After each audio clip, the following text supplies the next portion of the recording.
உண்மையில குருவின் மாற்றத்துல குருவின் இருப்பை விட குருவின் பார்வை அமைப்புகளுக்கு தான் வெகு நல்ல பலன்கள் உண்டு. என்ன நடக்கும், இது வரைக்குமே கல்யாணம் ஆகாதவர்கள் எல்லாருக்குமே கல்யாணம் ஆக போற அமைப்பு ஜூன் மாதம் 2ஆம் தேதிக்கு பிறகு உடனடியாக ஆரம்பிக்கும். நண்பர்களின் மூலமாக லாபங்கள் இருக்கும். இன்னும் சிறப்பாக சொல்லணும்னா அந்நிய இன மத மொழி பேசுகின்ற நண்பர்களின் மூலமாக கூட்டு தொழில்களின் மூலமாக லாபங்கள் இருக்கக்கூடிய அமைப்புகள், வியாபார பெருமக்கள் எல்லாருக்குமே மிகப்பெரிய லாபங்கள் இருக்கக்கூடிய அமைப்பு இந்த குரு பயிற்சி முழுமைக்குமே உண்டு. இதுவரைக்கும் இல்லாத அளவிற்கு முயற்சிகள் மேம்படக்கூடிய நல்ல குரு பயிற்சிங்க. ரிஷபராசிக்காரர்கள் எல்லோருக்குமே.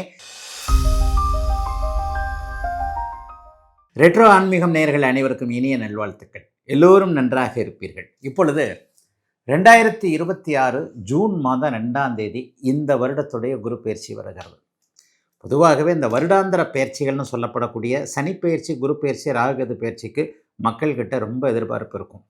சனி பயிற்சின்றது 2.5 வருஷத்துக்கு ஒரு தடவை, ராகுகேது பயிற்சின்றது 1.5 வருஷத்துக்கு ஒரு தடவை. அதாவது சனி பயிற்சியை மாதிரி கொஞ்சம் கம்மி, 18 மாதத்துக்கு ஒரு தடவை ராகுகேது பயிற்சி. இந்த குரு பயிற்சி 12 மாதங்கள் அல்லது 13 மாதங்கள், அதாவது ஒரு வருடத்திற்கும் கொஞ்சம் ஒரு 4 நாட்கள் 10 நாட்கள் மேலாக இருக்கக்கூடிய அமைப்பு.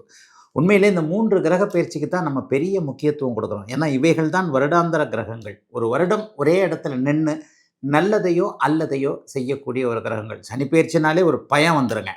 ஐயோ, சனி இந்த இடத்துல ஏடாகுடமான ஒரு இடத்துல வந்துட்டார்னா, 7.5 சனி பிடிச்சிருச்சுன்னா, அஷ்டம சனி பிடிச்சிருச்சுன்னா, இந்த மாதிரி ஏதாவது ஒரு கெட்டதுகள் எனக்கு நடக்குமே அப்படிங்கிற ஒரு வேதனை கலந்த எதிர்பார்ப்பு கண்டிப்பாக சனி பயிற்சியில் இருக்கும். ஆனால் குருப்பெயர்ச்சி அப்படி இருக்காதுங்க. குருப்பெயர்ச்சி எடுத்துக்கிட்டிங்கன்னா ஒரு நல்ல இடத்துல இந்த மனுஷன் வந்துட மாட்டாரா? ஏன்னா சனி 3 இடங்களில் மட்டும்தான் 30 வருடம் கொண்ட இந்த சுற்றுல சனி 3 இடங்களில் மட்டும் கிட்டத்தட்ட 30 வருஷத்தில் 7.5 வருஷம் மட்டும்தான் அவர் நல்லது செய்வார். மிச்சம் 22 வருஷம் தொல்லையில் பண்ணுவார். ஆனால் குரு அப்படி இல்லைங்க. கிட்டத்தட்ட 5 இடத்திற்கு மேலே எவர் ராசிகளுக்கு 2, 5, 7, 9, 11 என்கின்ற 5 இடங்களில் வரும்போது அவர் மிகப்பெரிய நல்லதுகளை செய்வார். உங்கள் ராசிக்கு குரு பகவான் 2ஆம் இடத்திற்கு வர்றார், 5ஆம் இடத்திற்கு வர்றார், 7ஆம் இடத்திற்கு வர்றார், 9ஆம் இடத்திற்கு வருகிறார், 11ஆம் இடத்திற்கு வருகிறார்னா ஒரு வருடத்திற்கு மேலாக நல்ல பலன்கள் கண்டிப்பாக இருக்கும். அதில் ஒன்றும் மாற்றமே கிடையாது. அதனால குருப்பெயர்ச்சியை பற்றி நம்ம கொஞ்சம் ஒரு எதிர்பார்ப்போடு இருப்போம். இந்த இடத்துல இந்த நேரத்துலையாவது கொஞ்சம் வந்துட மாட்டாரா? போன வருஷம் நல்லா இல்லை, இந்த வருஷம் டக்குன்னு நல்ல இடத்துக்கு வருவார். குருப்பெயர்ச்சியில் நல்ல இடத்துக்கு அவர் வந்திருந்தால் என்ன, கல்யாணம் ஆகாதவங்களுக்கு குருபலம் இருந்து கல்யாணம் ஆகும். பணம் இல்லாதவர்களுக்கு பணம் கொடுக்கக்கூடிய அமைப்பு, புத்திரபாக்கியம் கிடைக்காதவர்களுக்கு புத்திரபாக்கியம் இருக்கக்கூடிய அமைப்பு, வாழ்க்கையில் சோதனை வேதனையாகவே பார்த்திருக்கிறேன் என்கின்ற அவரவருடைய வயதிற்கேற்றாற் போல மனதில் இருக்கக்கூடிய உடலில் இருக்கக்கூடிய வேதனை சோதனைகள் எல்லாவற்றையும் அப்படியே டக்குன்னு மாற்றக்கூடிய அமைப்பு இந்த குரு பயிற்சிக்கு உண்டுங்க. அதனால தான் அந்த குரு பயிற்சி நமக்கு நல்லதை செஞ்சிடாதான்ற நிறைய பேருடைய ஏக்க அமைப்புகளில் கண்டிப்பாக இருக்கிறது. சரி, இந்த வருஷம் எப்போ குரு பயிற்சி நடக்குது? 2026ஆம் ஆண்டு ஜூனில் 2ஆம் தேதி, வருகின்ற ஜூன் மாதம் 2ஆம் தேதி இந்த வருடத்துக்கு குரு பயிற்சி நடக்குது. மகரம், மீனம், விருச்சிகம் ஆகிய ராசிகளுக்கு மிகப்பெரிய நல்ல மாண்புகளை தன்னுடைய பார்வையின் மூலமாக செய்ய போகிறார். இப்போது மேஷம் முதல் மீனம் வரையிலான 12 ராசிக்காரர்களுக்கு எப்படிப்பட்ட அமைப்புகள் இருக்கும் என்பதை இப்போது பார்த்து விடலாம். ரிஷப ராசிக்காரர்களுக்கு இதுவரைக்குமே 2ஆம் இடத்துல வலுவான அமைப்பில் இருந்தவர் இப்போது 3ஆம் இடத்திற்கு மாறி இருக்கிறார். 3ஆம் இடத்திற்கு மாறுறவர் 7, 9, 11 ஆகிய ஒரு நல்ல 3 இடங்களை பார்ப்பார். உண்மையில் குருவின் மாற்றத்தில் குருவின் இருப்பை விட குருவின் பார்வை அமைப்புகளுக்கு தான் வெகு நல்ல பலன்கள் உண்டு. ஆக என்ன நடக்கும், இது வரைக்குமே கல்யாணம் ஆகாதவர்கள் எல்லாருக்குமே கல்யாணம் ஆக போகிற அமைப்பு ஜூன் மாதம் 2ஆம் தேதிக்கு பிறகு உடனடியாக ஆரம்பிக்கும். இளைய பருவத்தினர், திருமணம் ஆகாமல் இருப்பவர்கள் எல்லாருக்குமே இந்த வருட இறுதிக்குள்ளேயே திருமணம் ஆகக்கூடிய தன்மை, திருமண உறுதிகள், நிச்சயார்த்தம் அமையக்கூடிய அமைப்புகள் ரிஷபராசிக்காரர்கள் எல்லாருக்குமே உண்டு. இதில் இன்னும் ஒன்று ஸ்பெஷலாக சொல்லணும். ஃபஸ்ட்டு மேரேஜ்லாம் நடந்ததுங்க, 3 மாதத்தில் அப்படி ஆகிப்போச்சு, 4 மாதத்தில் இப்படி ஆகிப்போச்சு. டிவோர்ஸ்க்காக கோர்ட்டில் இருக்குது. அந்த கோர்ட்டு உங்களுக்கு சாதகமாக இருக்கக்கூடிய தன்மை, அல்லது ஃபஸ்ட்டு மேரேஜ் கொஞ்சம் எனக்கு சரியாக இப்படி ஆகி அப்படி ஆகி முடிஞ்சு போச்சு. அதே நேரத்தில் 2ஆவது மேரேஜுக்காக செய்கிறதுக்கு தயக்கமாக இருக்குது, பயமாக இருக்குதுன்றவங்களுக்கு அதற்கான சில அமைப்புகள் உருவாகக்கூடிய அமைப்பு, 2ஆவது திருமணம் நன்றாக இருக்கக்கூடிய சூழல் என அனைத்தும் நன்றாக இருக்கக்கூடிய அமைப்புகள் உண்டு. நண்பர்களின் மூலமாக லாபங்கள் இருக்கும். இன்னும் சிறப்பாக சொல்லணும்னா அந்நிய இன மத மொழி பேசுகின்ற நண்பர்களின் மூலமாக கூட்டு தொழில்கள் அமைவது, அந்த கூட்டு தொழில்களின் மூலமாக லாபங்கள் இருக்கக்கூடிய அமைப்புகள். வேலையை விட்டுறலாமா நினச்சவங்க எல்லாருக்குமே அதை தாராளமாக விடலாம். விட்டாலும் நீங்கள் ஒன்றும் பெரிய அளவில் கெட்டு போயிட மாட்டீங்க. உங்களுக்கு நல்லவைகள் நடக்கும் என்கின்ற அத்தனை அமைப்புகளும் உருவாகக்கூடிய இனிய நல்ல இந்த குரு பயிற்சியாக இந்த ரிஷபராசிக்காரர்கள் எல்லாருக்குமே இந்த குரு பயிற்சி அமைதுங்க. அப்பாவை பற்றி கொஞ்சம் கவலைப்பட்டுக்கிட்டு இருந்தவங்க, அப்பாவுடைய தாத்தாவுடைய சொத்துக்களை அனுபவிக்க முடியாமல் இருந்தவர்கள், அல்லது பூர்வீக சொத்துக்கள் மேலே கொஞ்சம் தாவாக்கள் வழக்குகள் இருந்தவர்கள், அல்லது பூர்வீகத்திற்கு திரும்பி வரணும்னு நினைக்கிறேன், அங்கே போகவே முடியல, வெளிநாட்டில் இருக்கிறேன், துபாயில் இருக்கிறேன், அரபு கண்ட்ரியில் இருக்கிறேன், சம்பாதிச்சது போரும்னு நினைக்கிறேன், என்னால் அங்கே போக முடியலன்னு நினச்சவங்க எல்லாருக்குமே இந்த வருடம் ஜூன் மாதம் 2ஆம் தேதிக்கு பிறகு நீங்கள் விரும்பியவாறு சில விஷயங்களை செய்யக்கூடிய அமைப்புகள் கண்டிப்பாக உண்டு. வியாபார பெருமக்கள் எல்லாருக்குமே மிகப்பெரிய லாபங்கள் இருக்கக்கூடிய அமைப்பு இந்த குரு பயிற்சி முழுமைக்குமே உண்டு. தொழில் நல்லாயிருக்கும், தொழிலில் கான்ட்ராக்ட் கேட்குறவங்க எல்லாருக்குமே அதற்கான கான்ட்ராக்ட் சைன் எல்லாம் ஆகக்கூடிய அமைப்பு, சிலருக்கு அரசாங்க அனுமதிகள் கிடைக்கக்கூடிய தன்மை, குடும்பம் மேலோங்கி ஒற்றுமையாக இருக்கக்கூடிய அமைப்பு, குடும்பத்தில் இந்த பிரிவினை பாகப்பிரிவினை ஷேரை பிரிச்சுக்கிட்டு தனியாக போயிடலாம், அண்ணன் தம்பி உறவே வேண்டாம், அங்கே போயிடலாம் இங்கே போயிடலாம், தனி கொடுத்தனம் போயிடலான்னு மாமியார் மருமகள் சண்டை, மாமனார் மருமகன் சண்டை, இந்த மாதிரியான விஷயங்களில் கொஞ்சம் ஒரு மாதிரி கோபதாபங்கள் இருந்திருப்பீங்க இல்லையா, அவர்கள் எல்லாருக்குமே நிம்மதியாக ஒன்றாக இருந்தால் தனிமரம் தோப்பாகாது, 4 பேர் சேர்ந்திருந்தால், குடும்பம் சேர்ந்திருந்தால், தொழில் சேர்ந்திருந்தால் நல்லவைகள் நடக்கும் என்கின்ற ஒரு ஞானோதயம் வரக்கூடிய, கூட்டு முயற்சிகள் பலிக்கக்கூடிய அத்தனை அமைப்புகளும் உருவாகக்கூடிய அருமையான குருப்பெயர்ச்சியாக இந்த குருப்பெயர்ச்சி இருக்குதுங்க. ரிஷபராசிக்காரர்களுக்கு பெரிய சோதனைகள் எதுவும் இருக்காதுங்க. 3ஆம் இடத்தில் இருக்கக்கூடிய குரு பகவான் கொஞ்சம் நல்ல விதமான அறிமுகங்களையும் கொடுக்கக்கூடிய தன்மை உண்டு.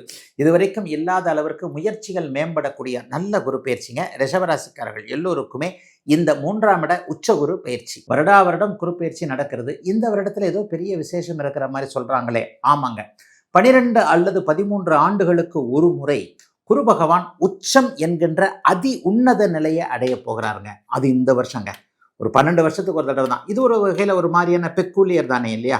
12 ஆண்டுகளுக்கு ஒரு முறை மட்டுமே கடக வீட்டில் உச்சத்தை அடையக்கூடிய இந்த குரு பகவான் 12 ஆண்டுகளுக்கு பிறகு இப்போது உச்சத்திலே வருகிறார். அப்போ அந்த உச்சம் அப்படிங்கிற போது உலகம் முழுக்க நன்மைகளை செய்யக்கூடிய இந்த குரு பகவான் கூடுதலாக நன்மை செய்வார்னு எடுத்துக்கலாம். எல்லாருக்குமே குரு வலுத்திருந்தார்னாலே உலகத்தில் அமைதி வரும், ஆனந்தம் வரும், எல்லாருடைய பாக்கெட்லேயும் ஓரளவுக்கு நன்மைகள் இருக்கும், அவரவருடைய பிணி தீரும், பணி சிறக்கும், இப்படின்னு அடுக்கிக்கிட்டே போகலாம். எல்லாருக்குமே நல்லது செய்யக்கூடிய கிரகம் இல்லையா. இந்த குரு பயிற்சியின் மூலமாக குரு பகவான் 3 ராசிகளை பார்க்க போகிறார். விருச்சிகம், மகரம், மீனம்.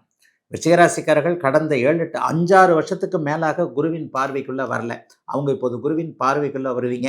இந்த குருவின் பார்வைக்குள்ளே வர்றது உங்களுக்கு இப்போது இருக்கக்கூடிய பயங்கர கஷ்ட நஷ்டங்களை விளக்கக்கூடிய அமைப்பு. மகர ராசிக்காரர்களுக்கு மிகப்பெரிய ஒரு நல்லதுகள் நடக்க போகுது. ஒரு 7-8 வருஷங்களுக்கு பிறகு என்னன்னா, ராசியும் ராசிநாதனும் உச்சகுருவின் பார்வையில் இருக்க போகின்றது. ஒரே ராசி உங்கள் ராசி தான். 12 ராசியிலே நீங்கள் ஒரு சிறப்பு வாய்ந்த ராசி இந்த குரு பயிற்சியில். உங்கள் ராசிநாதனையும் அவர் பார்க்கிறார், ராசியையும் பார்க்கிறார், ஆக கூடுதல் சிறப்பு. மீனராசிக்காரர்களுக்கு பார்த்தீங்கன்னா இன்னும் கொஞ்சம் ஒரு நல்ல அமைப்பு தான். உங்களை எல்லாத்துக்கும் இப்போ ஜென்மச்சனி போட்டு வாட்டி வதச்சிக்கிட்டு இருக்கு. குறிப்பாக 20-30 வயதுகளில் இருக்கக்கூடிய அத்தனை மீனராசிக்காரர்களும் உண்மையிலே நல்லா இல்லை.